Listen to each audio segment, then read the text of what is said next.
Scrub those dishes properly, useless girl. That was the first thing I heard as I stepped into the very home I bought, a home that bore my name on every legal document, paid for with my own earnings, handed over to my in-laws as a gesture of goodwill. Then came the laughter, shrill, mocking, her nieces and cousins standing around my daughter, giggling as she struggled to clean a plate, her little hands trembling, the sponge slipping from her fingers. She stood there at the sink, barely tall enough to reach the faucet, water running too loud for her to hear me come in. My 6-year-old daughter, being treated like a maid. I didn't speak. Not yet. I looked around. The living room was full. Her mother, her father, her sister, comfortably lounging. Not one of them bothered to lift a finger or tell the others to stop. That's when something inside me changed. Not cracked, not shattered, just shifted. It hardened. I used to believe that love could heal things, that if I gave enough, forgave enough, poured myself into the people I cared for, they would reflect that love back. I was wrong. I met my wife in college. We were broke, idealistic, hopeful. She dreamed big. I worked hard. We married young, built a life. Or so I thought. Her parents never liked me. They came from early wealth and looked down on my ambition, dismissed my efforts as unstable. They said I should be grateful they allowed their daughter to marry someone like me. I ignored it. I thought time and kindness would melt their pride. After our daughter was born, they started acting warmer. Or at least, they pretended to. They had money problems, piling debt, looming foreclosure, medical issues. I paid it all, bought them a house. A generous gift. I thought it meant something. They hugged me, called me son. But sons don't get treated like outsiders.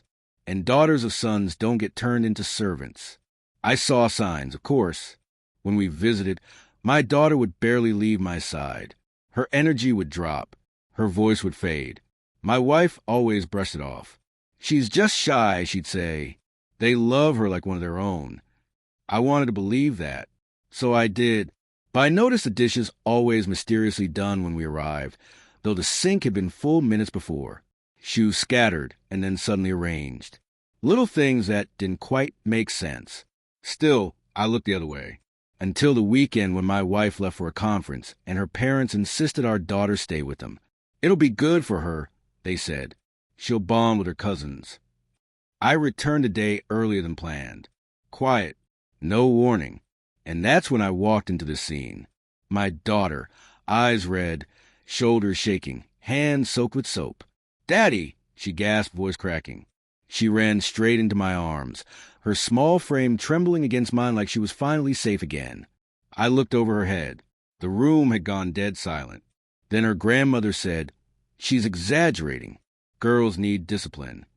Her aunt chimed in, "Our daughters help around too, don't they, girls?" No one answered. I didn't respond. Just kissed my daughter's forehead, lifted her up, and walked out. That night, I didn't sleep. I reviewed every document related to that house, each wire, each agreement. Everything was under my holding company's name. I didn't give it away. I lent it. So I made the decision. I cut off payments, revoked permissions, ended their unofficial tenancy. Quietly, methodically, 3 months passed. I visited once. They greeted me warmly, offered tea. My daughter didn't go near the kitchen. They had no idea what was coming. But letters arrived soon. Inspections, warnings, eventually, official notices. They said nothing. Too proud, perhaps. But their fear was obvious when I came back, lawyer in tow. Her father said, "We're taking care of it." I smiled. I know. Then came the final blow. An auction notice nailed to their front gate. Bold, red, unmistakable. On the day of the auction, I parked across the street. My daughter sat in the back seat, humming as she hugged her stuffed bear. They were outside, yelling at officials, panicking, shouting my name, begging. Her sister pleaded with me. Her mother sobbed. Her father cursed. I didn't say a word. I didn't need to. This wasn't revenge.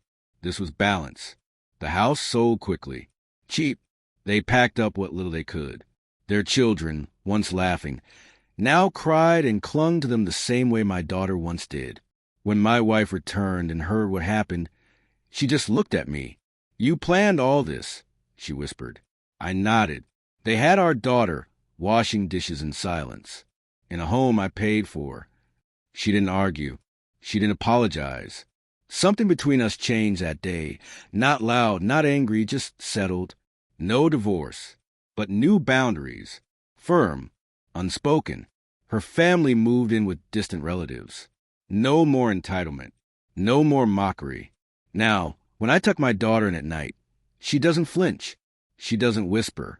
She sings, sometimes while doing the dishes, only when she wants to. People say revenge is poison. They're wrong. It's medicine, bitter, yes, but necessary. And silence. Silence is a scalpel that removes what should never have grown there in the first place. I gave them a home. They gave my daughter shame. So I took it all back. Quietly, precisely, completely.